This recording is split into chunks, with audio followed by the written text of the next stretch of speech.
Vocês podem se sentar.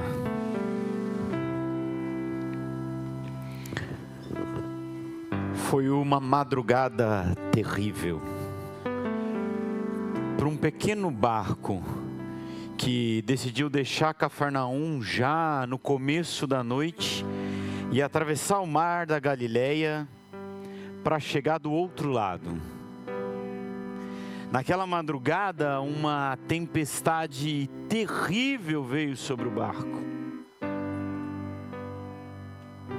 Dentre os seus tripulantes haviam pescadores, bons pescadores, experientes pescadores, que não conseguiram controlar a tempestade.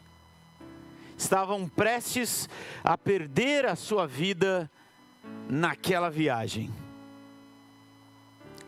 Mas dentre os 13 tripulantes daquele barco, um dos nomes era Jesus. E com a sua palavra, unicamente com a sua palavra, o mar e o vento se acalmaram. E eles conseguiram atravessar. Finalmente fez-se bonança. Finalmente o dia raiou. O sol brilhou. E quando eles colocaram os seus pés em terra firme, quando tudo parecia então resolvido, saiu dos sepulcros um homem possuído por demônios, fétido, nu,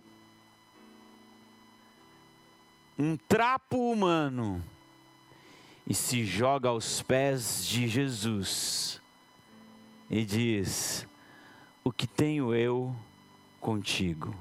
O que queres de mim, Jesus? É este encontro que nós vamos estudar nessa manhã. Eu quero te convidar a fechar os seus olhos. Vamos orar.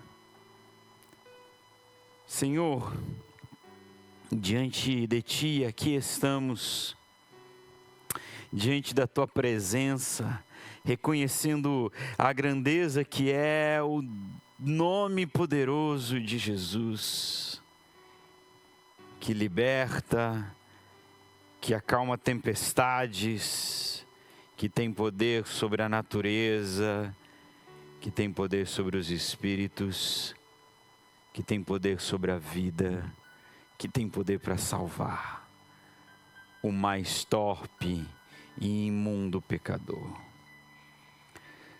Senhor, que esse tempo aqui seja agora da Tua palavra falar aos nossos corações, pela misericórdia e graça de Jesus Cristo. Amém? Eu quero então te convidar a abrir a sua Bíblia em Marcos capítulo 5. Nós estamos na série de mensagens Encontro com Jesus.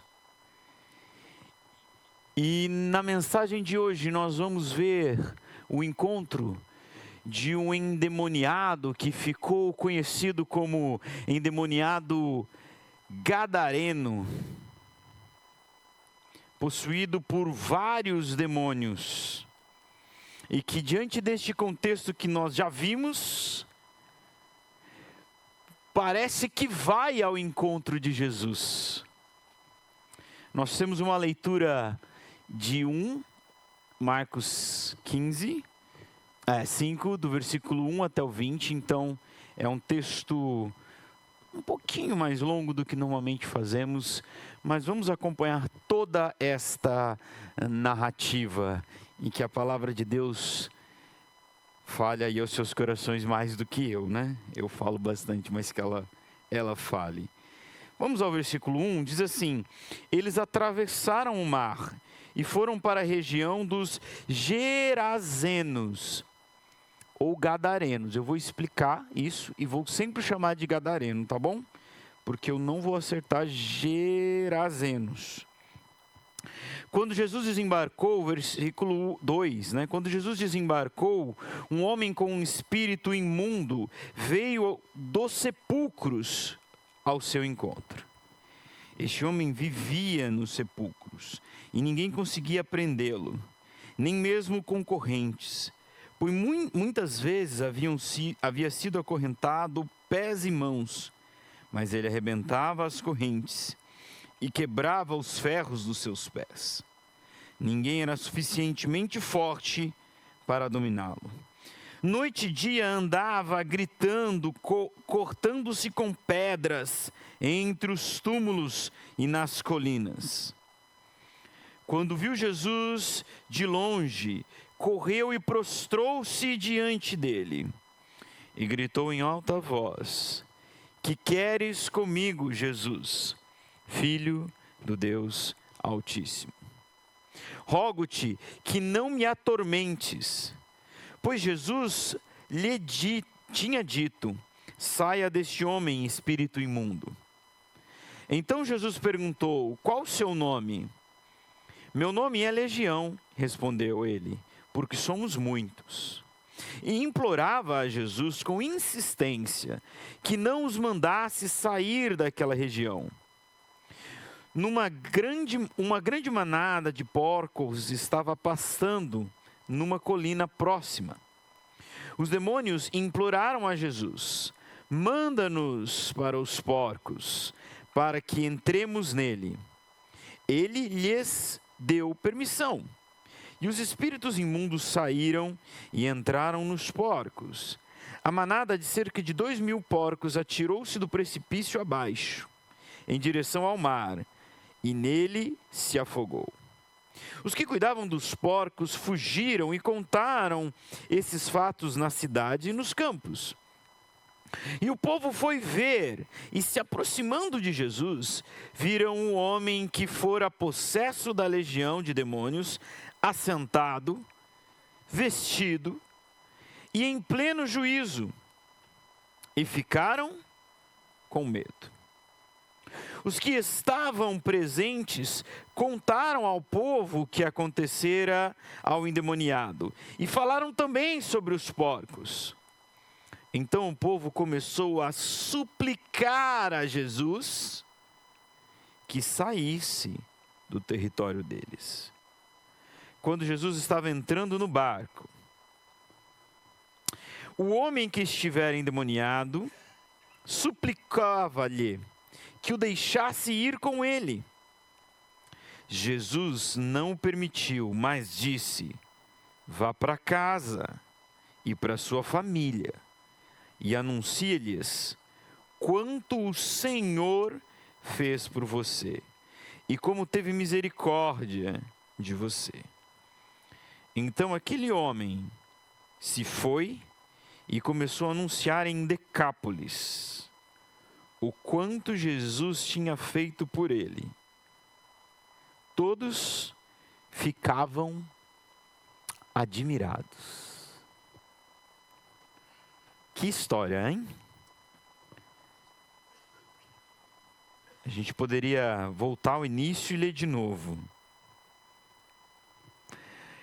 De propósito, é uma narrativa um pouco comprida, mas é muito importante que nós a tenhamos lido na sua completude. E se você é um bom observador, você já percebeu tudo o que aqui aconteceu. O título deste meu sermão é Transformado por Fora e por Dentro. Um homem que se encontrou com Jesus e foi chocantemente transformado por fora, aos olhos de todos, assustando, causando temor, mas também por dentro, quando no final ele decide seguir a Jesus: eu quero ir com você, e Jesus diz não. E o que acontece é que então ele torna ali um missionário naquela região, não é? Veja, algumas coisas interessantes para a gente entender bem o contexto dessa história. Como eu já me adiantei, né? Eles saíram de Cafarnaum no capítulo 4, após Jesus ensinar na beira do lago, que é chamado Mar da Galileia, mas é um lago, né? E a noite chegou e Jesus falou, vamos atravessar o Mar da Galileia, e veio aquela grande tempestade, né? Marcos capítulo 4. Mas Jesus acalma a tempestade e eles chegam a essa região, né? Que você, como eu li na minha Bíblia, chama esse demoniado, né? Chama essa região de Gerazenos, né? Mas no final fala que ele anuncia em Decápolis. Bom, se você é um pouco ligado no sentido semântico das palavras, você deve se ligar que Decápolis significa 10 cidades, né? Deca em grego é 10 e polis em grego é cidade, né? Por isso nós temos Florestópolis, Florianópolis, porque polis eram as cidades do grego. Esta região de Decápolis, então, era uma região de cultura grega helenística, uma cidade que é um conglomerado ali de 10 cidades, que ficavam no oriente do Império Grego, né? Nos limites ali do Império Romano, para o lado de lá do Mar da Galileia. E também é interessante a gente entender que o povo daquela região, ou aquela região antigamente pertencia à tribo de Gade. Então vocês lembram do Antigo Testamento, as 12 tribos de Israel. Dentre as 12 tribos de Israel, uma das tribos era a tribo de Gade, que ficava no reino do norte, que foi o reino que foi primeiramente destruído e não se preservou nada. Então quem era do reino do norte, todo esse povo que era do reino do norte, não era mais do povo de Deus, não pertencia mais ao povo de Deus. Você há de saber, né, que há uma grande rivalidade nos tempos de Jesus entre os judeus e os samaritanos. Quem são os samaritanos? O povo de Samaria. Quem é Samaria? A capital do reino do norte. Então todo o povo que não é oriundo do reino do sul, que virou o reino de Judá, que dá origem aos judeus, eram considerados gentios. Era uma região gentílica, era um povo que abandonou a fé, que abandonou a lei dos Deus Altíssimos, do Deus Altíssimo e os seus preceitos. Então Jesus, por uma razão que nós vamos ver hoje, decidiu ir para essa região, Decápolis. Dentre Decápolis, tem duas cidades que eu destaco, que é Gadara e Gerasa. Por isso, dependendo da versão da sua Bíblia ou da versão do texto do Evangelho que você lê, esse endemoniado é chamado de Gadareno ou Gerazeno. Para mim é muito difícil falar Gerazeno, eu vou chamar de Gadareno. Essa história está em Mateus capítulo 8, que você pode ler, e também em Lucas capítulo 8, você também pode ler lá. Em Mateus ele fala que são 2 endemoniados, né? Mas ele vai contar a história só de um que veio aos pés de Jesus, que era possuído por uma legião. Então aqui está, né, o mapa norte da África, Ásia, e lá, destacado naquele círculo, né, a região da Palestina, onde nós temos Israel. Né? Então nós temos aqui embaixo Jerusalém, como o Fábio falou, sempre tem um mapa, né? Aqui, ó, Jerusalém aqui embaixo.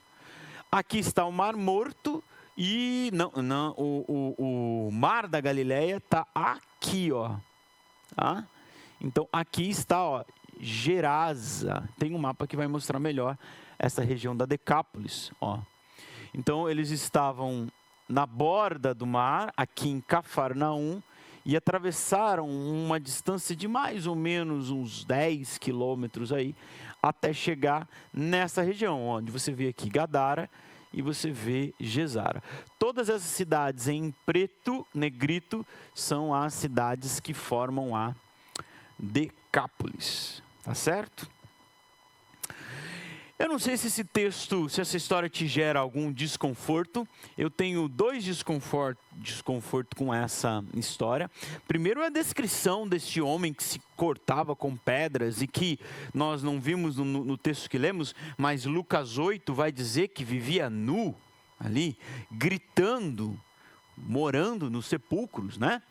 Dessa possessão demoníaca que é de uma legião inteira. Alguns estudiosos vão dizer que a legião, ele se refere à contagem do Império Romano, que era de 2.000 até 6.000. Olha, sinceramente, eu não sei se isso é literal, é isso que o demônio respondeu para Jesus, isso que ele queria dizer. O que nós sabemos é que eram muitos, talvez 2.000, porque entrou em 2.000 porcos, eu não sei. Mas eram muitos. Outro desconforto é a questão de quando eu era mais novo do que sou hoje, né? Porque eu sou bem novo. Eu ficava pensando, mas como é que Jesus causou um prejuízo tão grande a um agricultor, a um cultivador de porcos? Mas que Deus é esse, não é? E eu fiquei pensando depois, lendo, e tem duas coisas muito interessantes para a gente dizer aqui. Primeiro, que não está escrito que Jesus mandou os demônios entrarem nos porcos. Jesus não deu ordem aos demônios. Certo? O que aconteceu, na verdade, é que os demônios queriam ir para os porcos, Jesus autorizou. Como se houvesse um plano do mal, maligno, de Satanás, para entrar nos porcos. E Jesus permitiu que o mal acontecesse, como muitas vezes ele faz. Mas permitir que o mal aconteça não faz dele o autor da maldade, né? Outro ponto interessante sobre os porcos, que parece que até falado na aula de hoje, né? O pessoal fala, Isaías vai comentar, não dá para pôr tanta fé em mim, viu, pastor Rogério? Mas a questão sobre os porcos é que você sabe o problema do judeu até hoje com o porco. Porque lá no Antigo Testamento, quando o povo foi peregrinar no deserto, foi proibido a ele comer a carne de porco. E a gente precisa entender todo o contexto daquilo, né? A gente não crê que hoje é um problema comer carne de porco, né? Já pensou a gente viver sem bacon? Seria uma vida bem mais triste. Eu não sei se tem vegetariano ou vegano aqui, desculpa. Mas o problema com o porco vem lá do Antigo Testamento, mas a época de Jesus ainda deveria seguir isso. Ainda eles estavam sobre a rege do Antigo Testamento. O que quer dizer que eles não deveriam estar criando porcos na região de Israel. O que reforça a ideia que eu disse, que esse povinho aí da região de Gadara, ou de Gesara, ou de toda a Decápolis, era um povo anticristão. É um povo que tinha abandonado a sua fé. A criação de porcos, o consumo da carne de porco, mostrava a eles o desprezo que eles tinham à lei. Tá certo? Muito bem. Sobre a possessão demoníaca, que havia aqui então talvez milhares de demônios de um homem só, uma coisa que nós não podemos negar é que ela é real, ela acontece. E aí tem dois pontos para nós. Primeiro que a época de Jesus, parece que isso acontecia muito mais, não é? Parece que era o tempo todo. Vocês já ouviram algum sermão sobre uma história de uma mulher que tinha uma filha endemoniada? Já ouviram falar disso aí? Acho que é Mateus capítulo 15. Sim? Quando que vocês ouviram? Semana passada, não é? Então Jesus, vocês estavam aqui, vocês ainda lembram? Se quem não estava aqui, está lá no YouTube, vai lá, o pastor Rogério pregou sobre uma mulher que se jogou aos pés de Jesus porque a sua filha estava sob a possessão demoníaca. Alguns comentaristas vão dizer que, veja, Jesus era o Cristo encarnado e Satanás sabia disso. E ele resolveu traçar uma batalha grande porque Deus estava agora em carne e osso na terra. Inclusive é interessante, né? A gente perceber que os demônios reconheceram Jesus como Filho de Deus. Coisa que os religiosos da época não fizeram. Então, aqui, eu entendo que era muito mais comum à época, porque realmente havia essa batalha, né? Os demônios entenderam que é a hora da gente atacar, porque Deus desceu até a terra, se fez carne e habitou entre os homens. Então, eu acho que hoje é muito menor, né? Então, não é como algumas igrejas apresentam por aí, eles até entrevistam os demônios, né? O meu professor de homilética falou que eu não posso citar outra igreja, então não vou citar, tá bom? Mas é uma igreja muito grande, que vai para além da Terra, do sistema solar. É tipo quase o universo inteiro aí, mas eu não vou citar, em respeito. Agora, uma outra coisa interessante também é que, como nós vimos na vida desse homem, o que Satanás fez com ele? O que Satanás pretende? Está em João 10:10, né? Ele vem para roubar, matar e... pois é, era o que ele estava tentando fazer com a vida daquele homem, né? Estava todo cortado de pedras, né? Numa autoflagelação. Matou os porcos. E aí eu fico pensando que talvez as possessões demoníacas hoje sejam menores, porque existem tantas formas de Satanás destruir, matar o homem, que ele talvez nem precise mais possuir os seus corpos, né? Ou talvez o homem está ajudando Satanás nesse sentido, né? Enfim.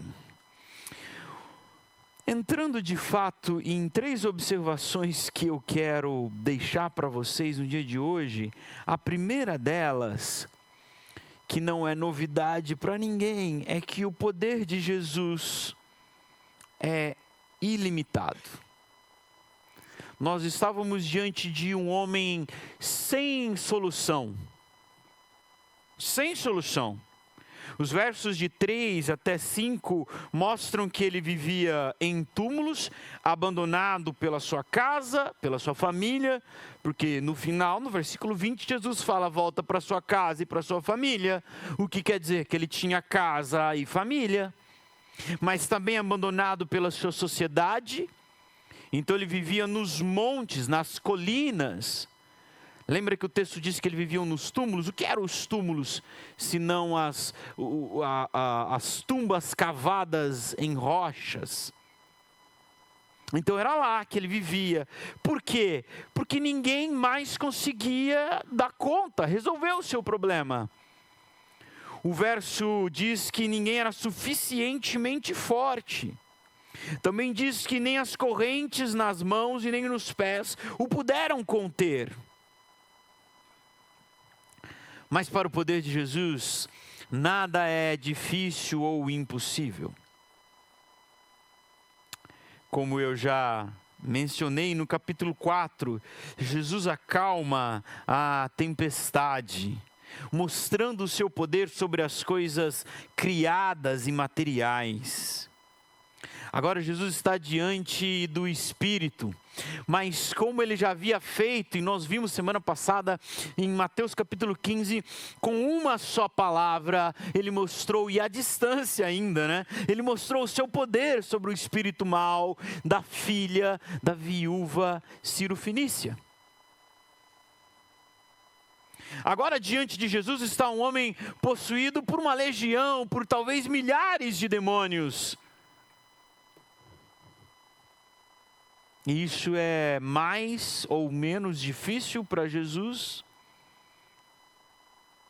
Perceba que mesmo sendo muitos demônios, quando eles veem ou quando eles ouvem a ordem de Jesus de sair daquele homem, eles se prostram aos pés de Jesus, reconhecendo a sua autoridade. Nós somos muitos, mas jamais poderemos vencer o poder de Jesus. Como eu disse, até os demônios reconhecem.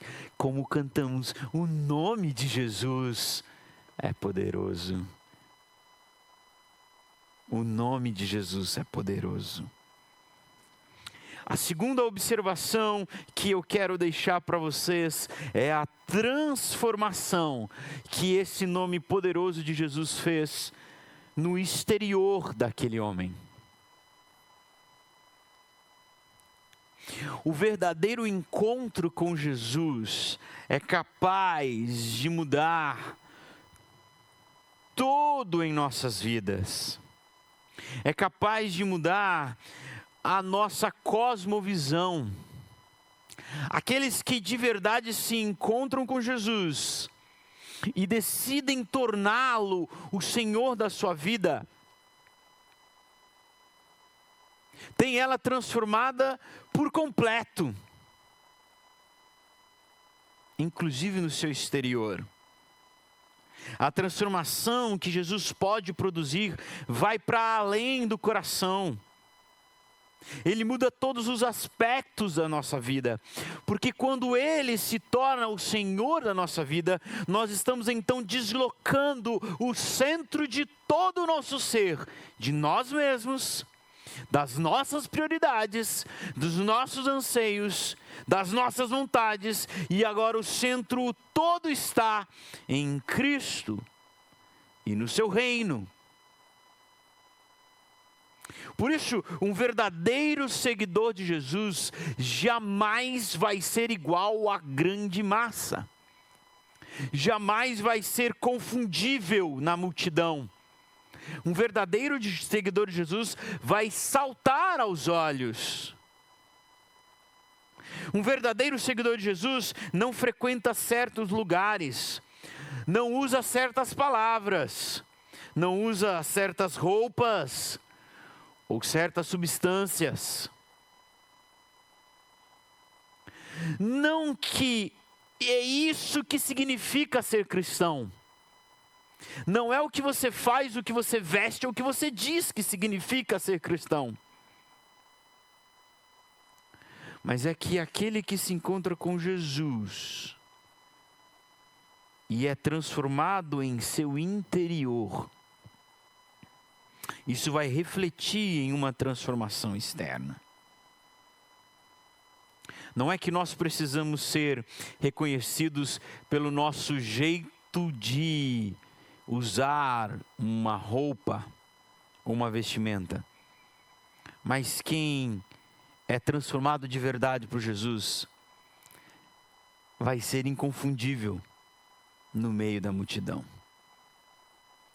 E no versículo 15, depois que aqueles que cuidavam de porcos, porqueiros, foram contar nas cidades e nos campos o que aconteceram, parece que todo aquele povo de Decápolis veio ver o que aconteceu.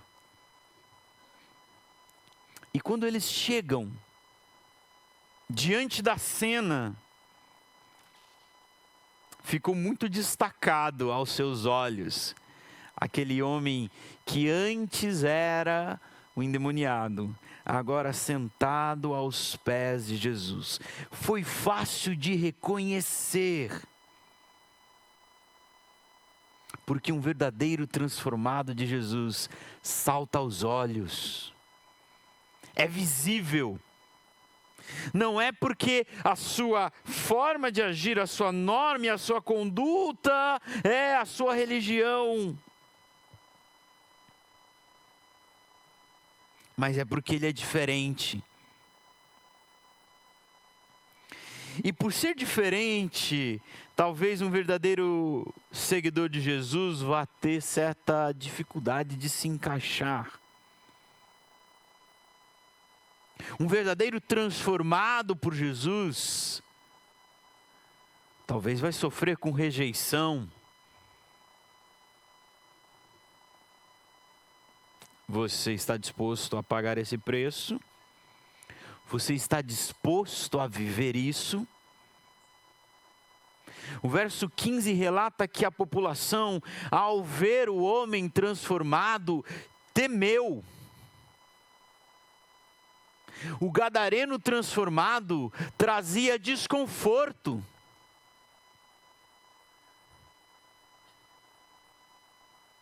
Um verdadeiro seguidor de Jesus traz desconforto a este mundo caído, que segue a sua ideologia. Um verdadeiro seguidor de Jesus traz desconforto ao mundo caído, aos gentios, aos que rejeitam Deus. Interessante que aquele gadareno transformado trazia mais desconforto do que quando ele estava possuído pelos demônios. Mesmo que, como diz o relato de Mateus, em 8:28, ele vai dizer que por causa daquele gadareno, ninguém podia nem passar ali onde ele estava. Mas para eles tudo bem. Melhor assim do que transformado. É certo que todo esse desconforto que eles viviam, possivelmente, muito possivelmente, também tem a ver com o prejuízo financeiro que aquela transformação, que a salvação, que a libertação daquele homem trouxe. Porque afinal de contas, o Deus deles e o Deus deste mundo 2026 é o dinheiro. Tudo tem sempre o seu fim nisso.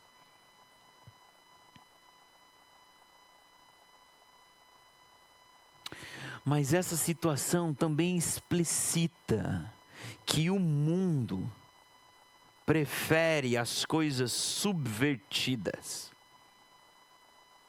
O mundo tem preferência à loucura ao invés da sanidade. O mundo tem preferência à nudez em relação às boas vestimentas. Este é o mundo em que nós vivemos. E é por isso que um verdadeiro transformado de Jesus vai causar desconforto.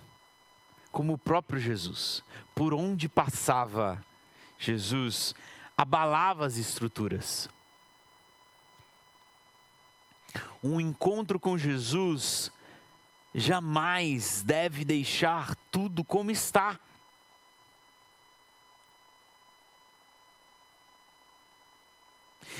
E isso é um problema, porque é inerente ao ser humano desejar sempre manter tudo como está.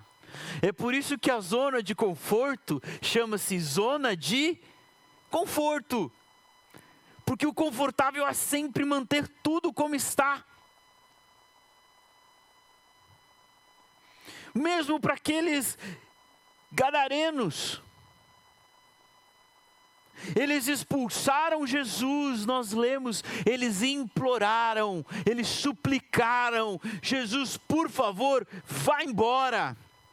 Porque Jesus ali bagunçava a ordem deles, bagunçava a paz que eles julgavam ter, bagunçava a organização que eles julgavam ter. Para os endemoniados, os sepulcros e a desesperança. Para os porcos, pastagens. Para os mais baixos, cuidem dos porcos. Era a ordem de Decápolis. Era a ordem daqueles que viviam ali. E eles preferiam essa ordem do que Jesus.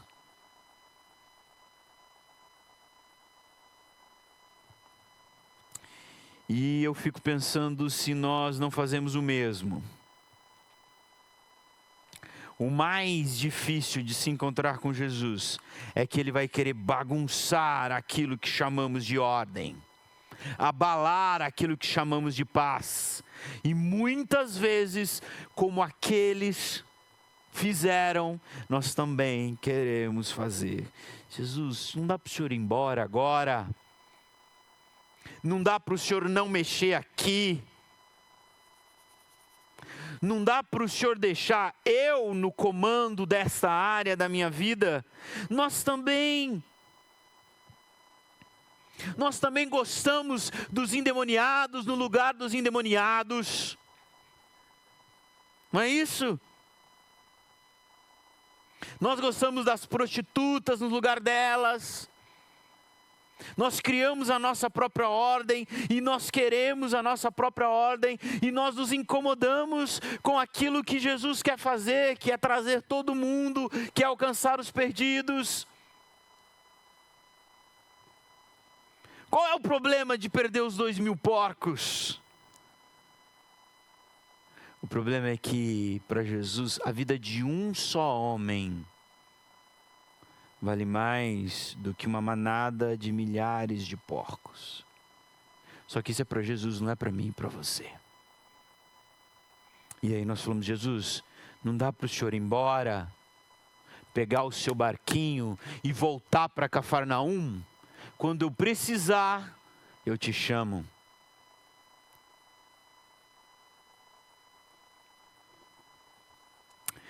Nessa narrativa que nós lemos, nesses 20 versículos, nós temos vários pedidos a Jesus.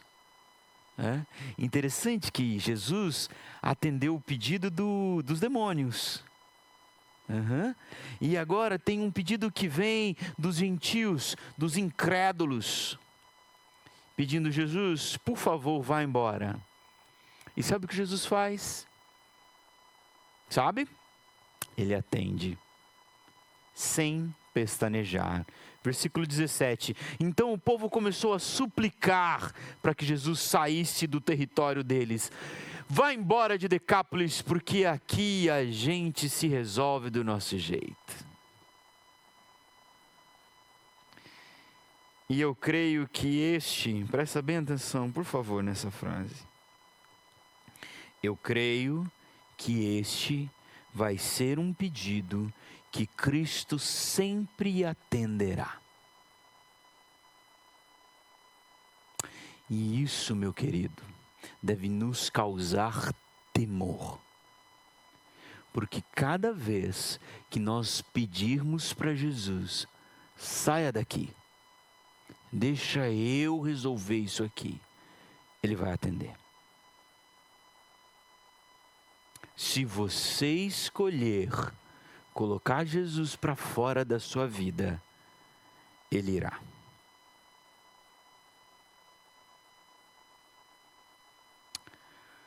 A terceira observação que eu quero fazer com vocês nessa manhã é que a transformação daquele homem também foi por dentro. Não foi só a aparência dele que mudou, o seu interior foi transformado.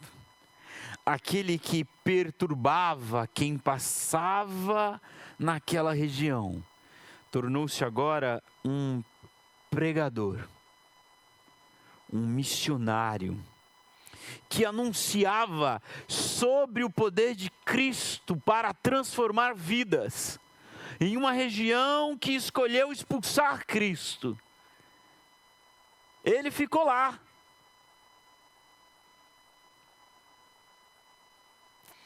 E é muito interessante a gente perceber que o versículo 15 vai dizer que quando o povo de Decápolis todo viu aquele homem assentado em pleno juízo, vestido aos pés de Jesus, eles tiveram medo.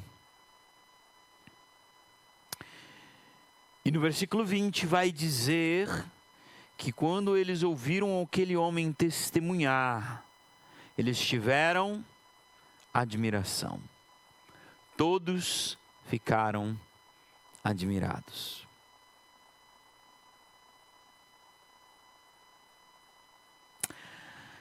É interessante também a gente perceber, eu falei dos vários pedidos. O ministério missionário desse homem ali em Decápolis começou com um pedido negado por Jesus.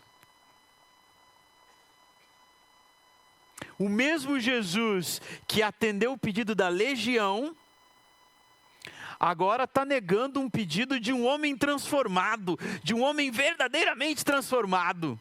Ele pede uma coisa tão nobre, diz: Jesus, deixa eu ir com você. E Jesus diz: não.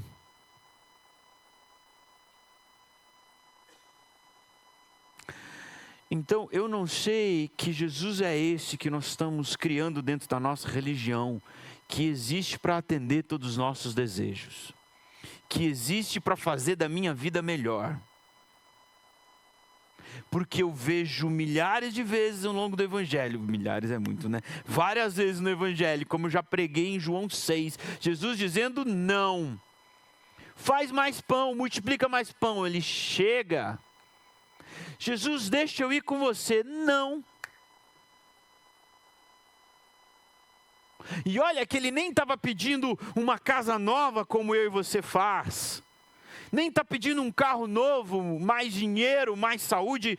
Eu me preocupo com os nossos encontros de orações, porque são um encontro de colocar para fora nossas listas de desejos. Não nessa igreja, numa outra que eu ia. Era assim, vamos fazer as pedidos de oração. Abençoa não sei quem que precisa de um emprego, não sei quem que está doente, não sei quem que está doente. E peço, eu peço. E também nunca tem as respostas, né? A gente só pede. Eu não sei que religião doentia é essa que nós estamos criando, onde Deus existe para satisfazer as nossas vontades. Nosso gênio da lâmpada, que não tem só 3 desejos, é ilimitado, porque ele é maior que o gênio da lâmpada, ele é Deus Altíssimo. É ilimitado. E Jesus diz não. Por que não? Por que não? Há um pedido tão nobre. Porque aquele homem não sabia o propósito maior de Deus. Como eu e você não. Eu tenho 2 filhos, um de 11 e um de 8. E eu falo, não, por que não? Vocês, ai meu Deus, você não está entendendo? Sou eu e você, uma criança mimada. Não, por que não, Deus? Se você não percebeu nessa história, Jesus deixou Cafarnaum, atravessou o mar da Galileia, passou por uma tremenda tempestade quase mortal, que alguns estudiosos vão dizer que as forças de Satanás queriam impedir Jesus de chegar a Decápolis, que era uma região que pertencia a ele, né, pelo jeito, a ele, Satanás, que mandou aquela tempestade para dizer, Jesus, não vá. E ele foi e atravessou a tempestade e desceu ali, libertou aquele homem, subiu no seu barco e foi embora. Só isso que Jesus tinha para fazer ali. Para quê? Para levar aquele homem embora? Para que ele ficasse ali, como testemunha do poder de Deus. Não tinha mais ninguém em Decápolis inteira para testemunhar a respeito de Jesus. Que às vezes é o que pode acontecer comigo e com você. Neste mundo perdido e caído, onde quer que nós estamos, às vezes nós estamos sozinhos. É um colegiado inteiro e só tem eu lá. É uma empresa inteira, é uma sala de aula inteira, é um prédio inteiro e só tem eu lá. E eu falo, Jesus, me leva daqui, deixa eu ir junto com você, deixa eu ir para a igreja, porque na igreja é bom. Todo mundo lá é bonitinho, lá não tem endemoniado, eu quero ir para lá. E Jesus diz, não, eu te salvei para fazer de você testemunha. Eu fui me encontrar com você para te transformar por dentro e por fora, para que as suas palavras proclamem e a sua vida testemunhem o meu poder de transformar.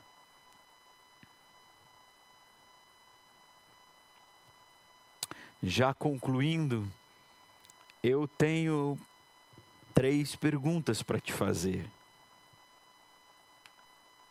Você pode adivinhar até quais são. A primeira é se você já verdadeiramente se encontrou com Jesus. A sua transformação tem sido visível. O mundo pode bater o olho em você e dizer: olha ali um transformado. O inquieto gadareno que andava nu, gritando, ferindo-se com pedras, é visto por todos vestido em pleno juízo, assentado aos pés do Mestre. E essa cena chocou todos que a viram. Sabe por quê? A transformação de um pecador é a maior pregação do poder de Cristo ao mundo. É por isso que eu quero saber se dá para ver a olho nu a transformação. Jesus tem poder sobre o mar, sobre o vento, como nós vimos, sobre o Espírito. Mas sabe, irmãos, quando a gente lê as Escrituras, tem muita gente que fez muito milagres.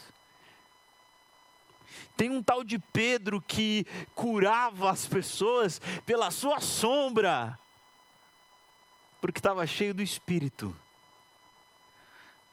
Só que poder de transformar pecador só tem um: o nome de Jesus. O nome de Jesus é o único capaz. E talvez você esteja se pensando: mas Isaías, a minha vida não era tão torta como daquele gadareno. A ordem e a decência foi sempre a minha regra. E eu vou dizer para você: pois é, eu tenho o mesmo problema que você. Filhinho de pastor, exemplar, volta e meia, melhor aluno da sala. O que eu vou contar? Nunca fui viciado em nada nessa vida.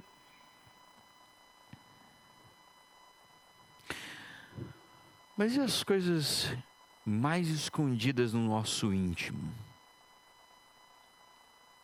Já passou o tempo em que os cristãos, os crentes, eram reconhecidos pela sua vestimenta ou por estar com uma Bíblia embaixo do braço. Agora nós trazemos o celular, não é? Mas sabe de uma coisa? Teve um cara que eu acabei de falar, que curava a gente até pela sombra, que um dia ele tentou esconder da multidão que ele era seguidor de Jesus, porque Jesus estava sendo preso e seria morto, e ele ficou com medo. E eles falaram: você segue ele sim, dá para ver, cara. E ele fala: não, eu não. Em Mateus 26, versículo 73, a população virou para Pedro e disse: você é um seguidor de Jesus sim, o teu falar te denuncia.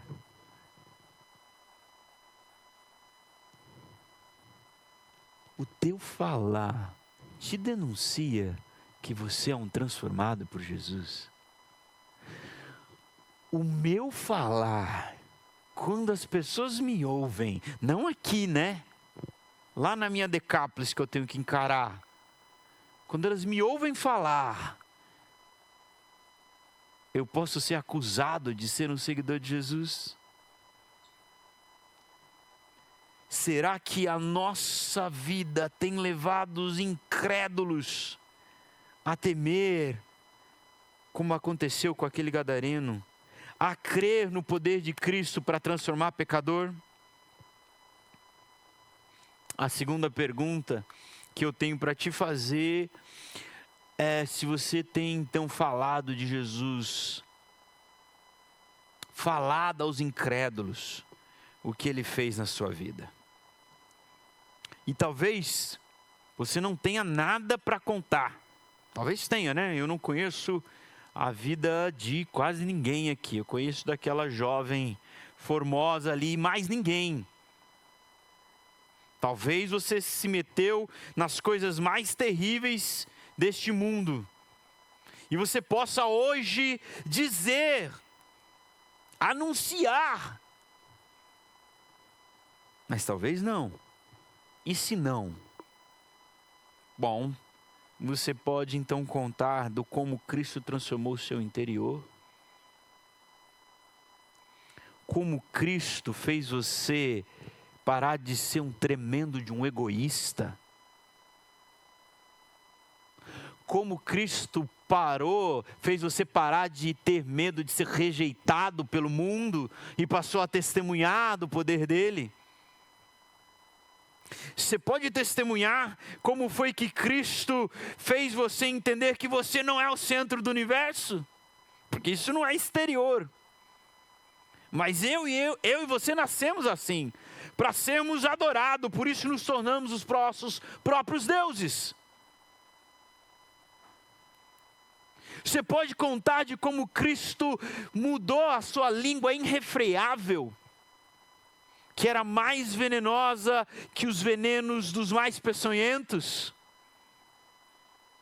Você pode testemunhar de como Cristo fez você parar de ser um corrupto em seus negócios, em seus impostos, em seu comércio, porque isso também é interior.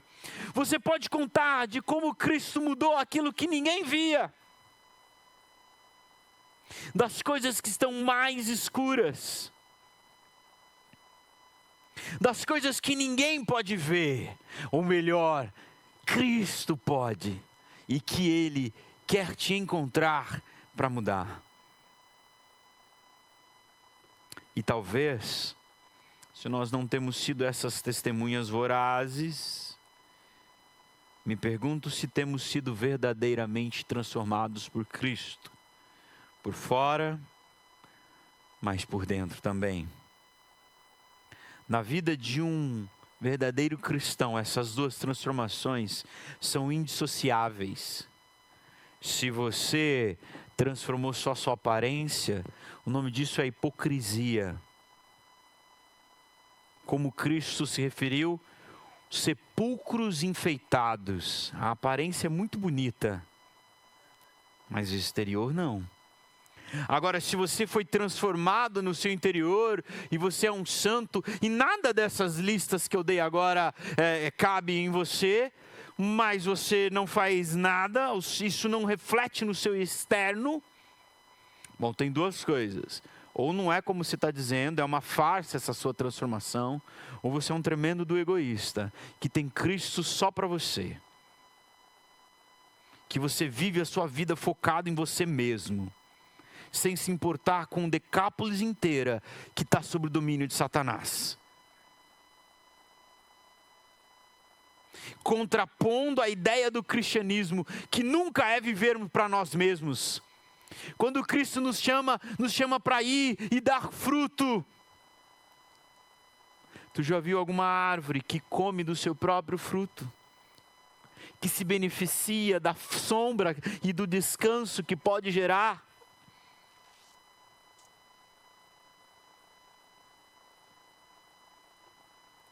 A minha última pergunta, e a mais óbvia delas, é se você já verdadeiramente se encontrou com Jesus.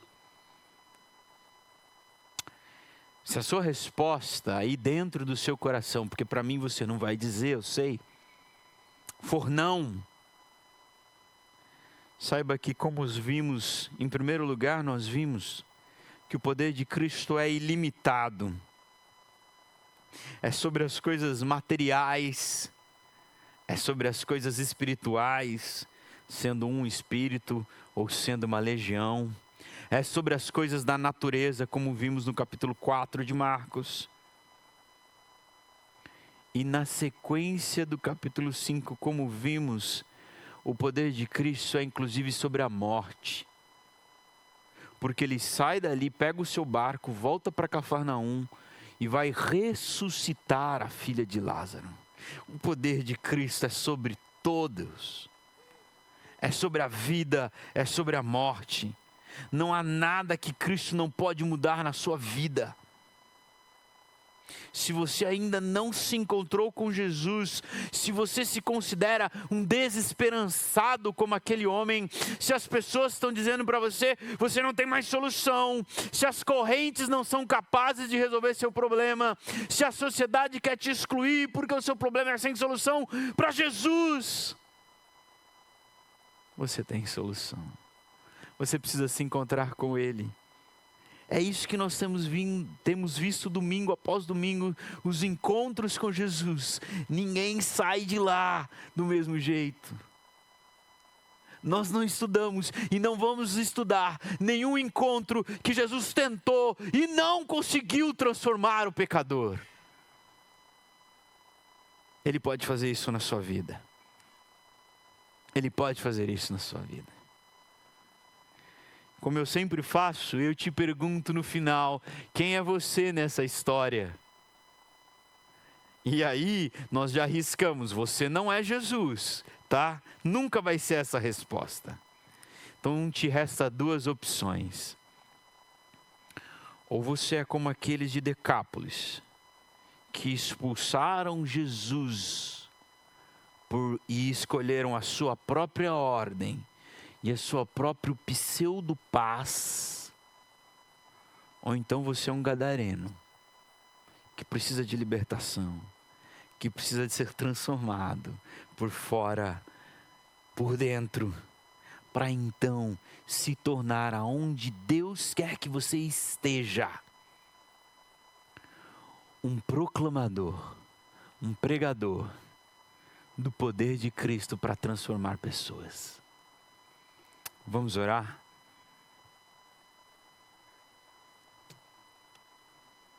Feche seus olhos, meus irmãos, e coloque a sua vida inteira diante de Jesus.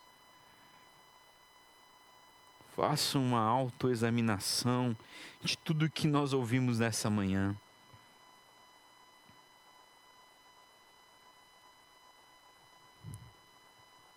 E se você entende que hoje é o dia de que você precisa verdadeiramente se encontrar com Ele, você pode orar e Ele está te ouvindo aí dentro do seu coração. Mas se tem algo que você precisa agora é confessar a sua falta de proclamação de Cristo, a sua falta de transformação, se está faltando algo na sua vida para ser uma testemunha viva do poder de Cristo, também é hora de você orar a Deus e pedir: Deus, me mostra, me quebra, me molda, se preciso faz de novo, eu estou aqui em tuas mãos.